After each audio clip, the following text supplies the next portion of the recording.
C'est avec grand plaisir que je vous souhaite la bienvenue à cette journée qui vous est dédiée. I would also like to congratulate all of you. Your participation in these various programs reflect your commitment to learning, growing and contributing to global challenges. Alors, j'ai le plaisir de vous présenter notre premier intervenant de la journée. J'invite Bossissi Nkouba, le professeur Bossissi Nkouba, à me rejoindre ici sur scène.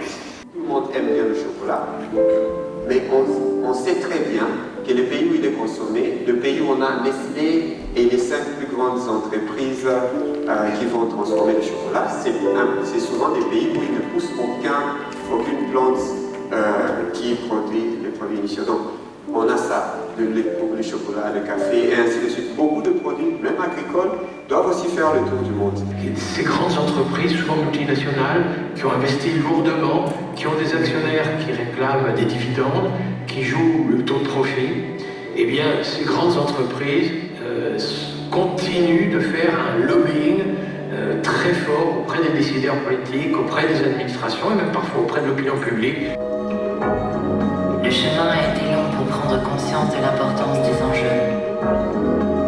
Et comprendre n'est que la première étape. So this film was undoubtedly a thought-provoking documentary that is tackling the issue of food security together with environmental degradation, and it is clearly showing us how farmers play a key role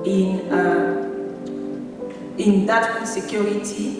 En Europe, de ce que je sais avec la PAC et tout ce qui va avec, il est possible pour un agriculteur qui décide d'aller vers des systèmes alternatifs de bénéficier de subventions.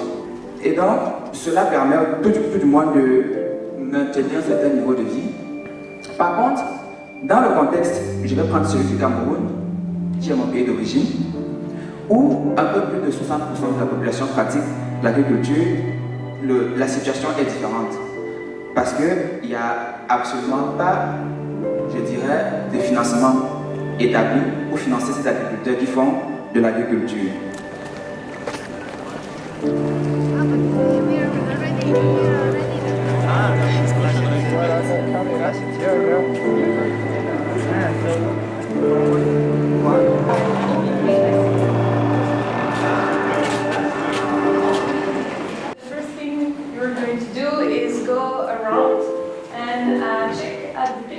That are put on the table and choose one that expresses, according to you, something related to gender and ecology. In my countries, especially in my province and village, we focus on growing and agriculture a lot.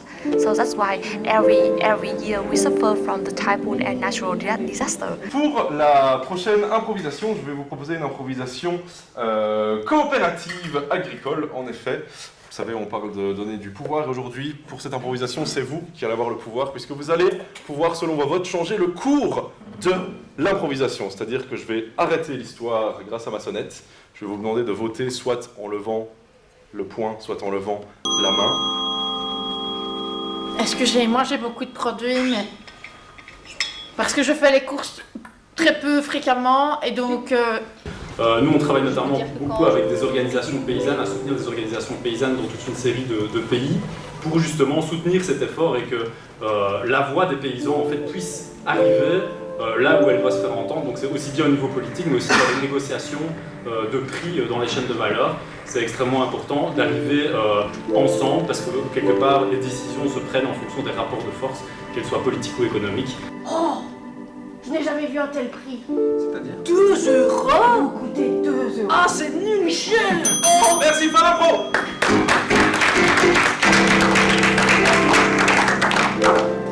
Beaucoup des marques qui inondent l'espace publicitaire, elles n'ont plus aucune fierté à raconter le processus, parce qu'on sait que le processus est toxique, que les produits sont mauvais, que la mécanique de production est problématique. On va commencer par Adèle. Adèle Ouedraogo, qui est titulaire d'un doctorat à l'UC Louvain. Et la prise en compte des questions environnementales dans le cursus académique et tout. Je trouve que c'est extrêmement important. C'est vraiment très important. Il faut vraiment prendre en compte ces questions-là dans la formation des étudiants, à travers les cours, également des filières, même sur l'agroécologie et tout, et même la pratique. Voilà. Vous avez entendu parler du Green Deal européen? Voilà, c'est un projet de l'intention de l'Europe qui est d'ici 2050 que l'Europe soit le premier continent neutre en carbone. C'est magnifique. D'accord, on est tous pour ça. Et une des voies pour y arriver, c'est quoi? C'est par exemple la digitalisation. Il faut davantage, c'est avant tout la technologie, le numérique, etc. qui va nous sauver, qui va nous permettre de sortir des problèmes d'aujourd'hui, climatiques, environnementaux et autres. Donc par exemple, beaucoup plus de panneaux solaires, de voitures électriques, etc. Ok. Mais d'où est-ce qu'on extrait les minéraux? D'où est-ce qu'on extrait le fer, etc. Parce que vous allez voir, ce sont les plus riches, les pays plus développés, qui polluent plus que justement le moins développé. Il y a des industries, il y a des CO2 de gaz, en fait, au travers de ces genres d'industries. Mais après un temps, une maman se trouvant en Afrique, au village, à la campagne, qui ne sait rien de ça, mais elle subit justement les conséquences de tous ces effets des changements climatiques. La Belgique, par exemple, ce qu'on essaie de faire à la coopération, et il y a le concept de loss and damage, et qui a été acquis du COP précédent, je crois, et dont la Belgique peut aussi un peu contribuer, et où on a un peu cette idée que les dégâts causés par le changement climatique dans les pays les plus pauvres, qui ne sont pas causés par ces pays eux-mêmes, doivent en fait être compensés par ce fonds. C'est un tout début.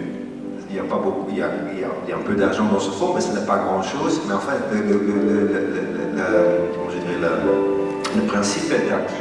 Voilà, c'est bien que les pays du Nord puissent financer les recherches, mais voilà, on doit aussi pousser au niveau des pays d'Afrique et ailleurs d'ailleurs pour que cette recherche soit faite de manière adéquate qui correspond effectivement aux dynamiques et aux approches locales, si je peux dire ça comme ça. Je crois que les défis sont énormes, ils sont complexes, ils sont tous liés. Ils ne sont pas que dans les pays pauvres ou que dans les pays riches. On va devoir faire tout cela ensemble. Et donc on a vraiment besoin d'oser réfléchir, une nouvelle façon de réfléchir le monde.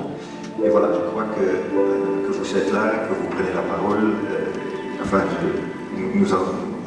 On veut vous encourager. Et nous, de notre côté, on doit faire de la place, on doit vraiment vous écouter. Et même vous encourager à faire cela et donc à construire ce nouveau chemin qu'on doit chercher ensemble pour sortir de cette crise. Voilà, un tout grand merci. Je retiens une dernière chose, semer une graine. J'espère qu'on a semé une graine. J'espère que même moi, en tout cas, il y a une graine qui est là. J'espère que dans chacun et chacune d'entre vous, on a pu semer une graine durant cette journée. Et voilà, un tout grand merci. Merci d'applaudir de nouveau.